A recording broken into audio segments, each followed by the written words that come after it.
Funnel cakes might get tired of us before we get tired of them. Andre Cason, the younger brother and chef, started the Richmond-based food truck Cason Funnel Cakes in 2020. When I started the business, I said I wanted to do something fun. So the first three letters of funnel cakes are fun, yep. His brother Terrence Cason joining the ride in 2024. I'm the strongest number 2 out there is what I always say. While one works on the batter, As you see, it takes about 2 to 3 minutes. the other fries it to its crispy golden perfection. We take pride in the mix. That's why you taste the way it tastes. A sweet treat that landed them a sweet spot on the Food Network show, The Great Food Truck Race. As soon as I see it, I said, that's spam. I ain't no way the Food Network show or whatever. Living a life of purpose is definitely something that we always make sure that we do on purpose. So it's kind of like one of those, I could see us setting the foundation for something that we didn't have growing up. All right, well, we're super excited because the show premieres this Sunday at 9 p.m.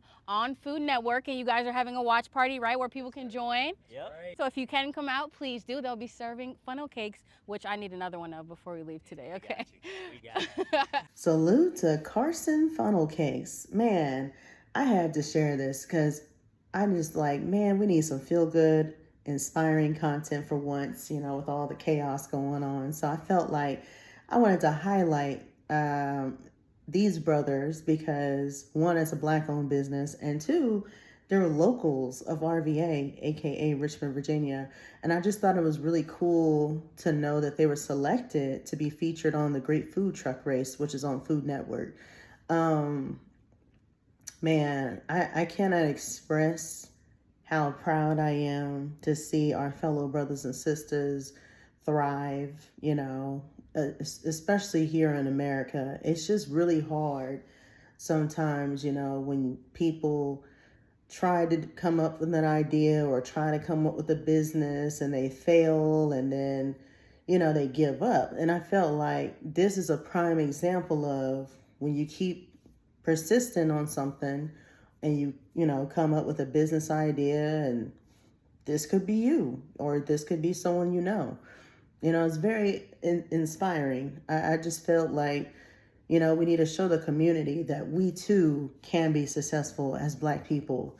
And it's really important, especially towards the youth, because the youth are the future. And the way I look at it, I feel like nowadays it's very, very hard, and challenging for some to get into this type of, business when it comes to like entrepreneurship. And it doesn't matter what kind of business it is. All it takes is an idea, honestly. I'm no guru or expert, so don't listen to me. All I'm saying is that if you put your mind to it, you can do it. If you're very motivated, that's the problem, especially when it comes to business ownership. A lot of our people, I've noticed, over the years, they just, I don't know what it is. They try, they give up, and then they just quit. But then unless they just get that one little push, from somebody that they might have like a mentor or some type of like coaching or something, then yeah, they could probably make it. But honestly, I just feel like it just takes a lot to get somewhere, and you just have to keep going. You can't stop, you can't quit. And, you could be in this very same position no matter where you are. It doesn't matter how much money you have. It doesn't matter who you know. It's just you got to put your mind to it, I've never been in this type of position, never, been an entrepreneur or business owner, but I've always dreamed of going the entrepreneurship route, but it's just very challenging, very hard, very hard. It's not easy. I definitely tell you that, because I notice like when I see a lot of these stories, especially like locals, who are not celebrities, it's even harder for them because you have to think about all the factors in play. You got to think about the income. How are you going to have passive income? The tools you need to be successful. You got to think about, the product that you're trying to sell. Whether if you're going to sell in a brick or mortar building or in a food truck like these guys did. And then you also have to think about um, just the assistance you have. Like if you have a business partner or if you have employees under you that's going to help you out, you have to think about all that stuff, and that's why I say it's very, very challenging, but there are some avenues to go through. I know I've heard of things like angel investors, which are like very wealthy people who invest into local businesses like these guys, where they donate, some money. They get like a percentage of ownership, but in the end, it's a win-win situation because they have the finances to fund their business, and in return, they get what's called a return on investment, blah, blah, blah, and you get the deal. So yeah, when it comes to like business moves, you have to really put it in perspective, like what kind of business you're gonna set up, who is your audience, and where are you trying to go with your business? Are you trying to just stay in ghost mode, like build an online store and not actually have a brick and mortar, or are you trying to be like the face of something like these guys, where you have a food truck or brick and mortar versus an online shop? And online shops are good to start off with. I mean, I had an online shop before on what's it called? Shopify, but it didn't really last long because one, I didn't know what the hell I was doing. Two, I honestly didn't know what products to sell. I mean, you could build your website, which is really cool on Shopify, but you have to really brainstorm what kind of products are you selling? Are you going to be selling clothes? Are you trying to make a clothing line? Are you trying to sell products for your brand? If like you're a YouTuber or something, you have to think about all that type of stuff. And for example, for my channel, if I were to sell merchandise, it would probably be like cue the stage merchandise, like coffee mugs, t-shirts and stuff like that, pens, pencils with like my logo on there.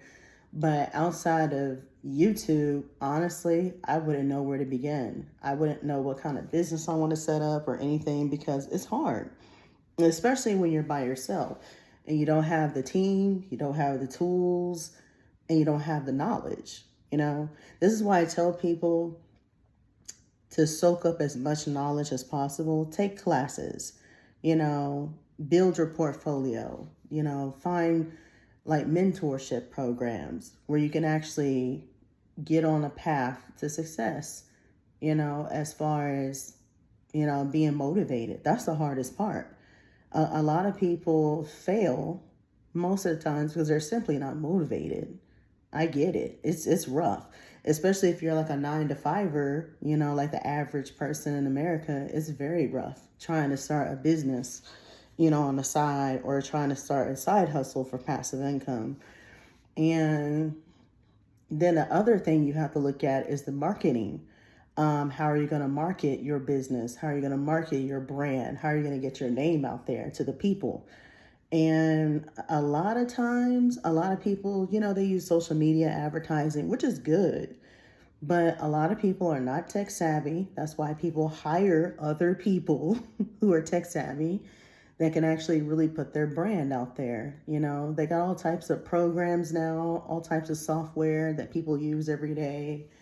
I don't even know the half of them because I'm so behind on the times. All I know is Facebook, Instagram, YouTube, and maybe Twitter, or X. It's called X now, formerly known as Twitter, but I don't even be on there, to be honest.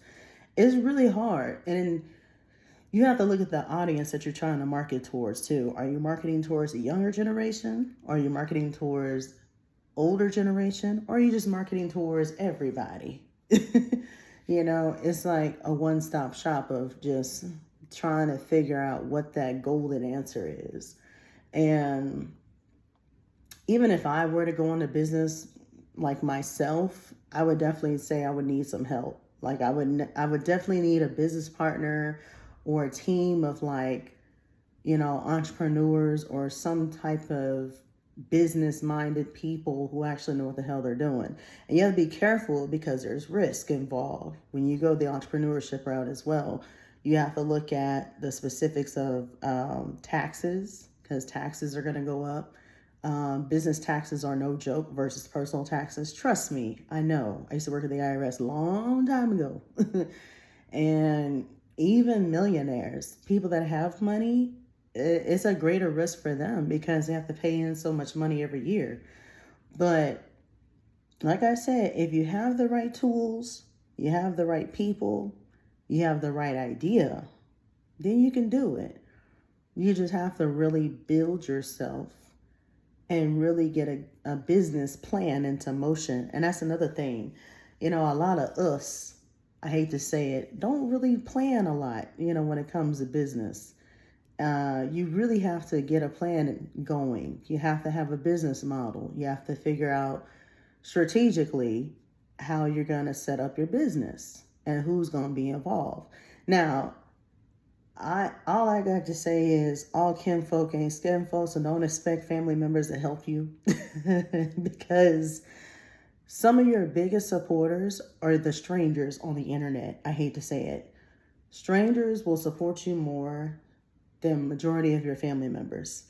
And the reason I say that is because even if you try to advertise with them or try to get them on board, sometimes they might come through, sometimes they might not come through. You can't depend on people who aren't reliable, like Pookie and Ray Ray, who are half the time drunk or high and they can't get the job done. That's like saying you're going to put them on a paint job.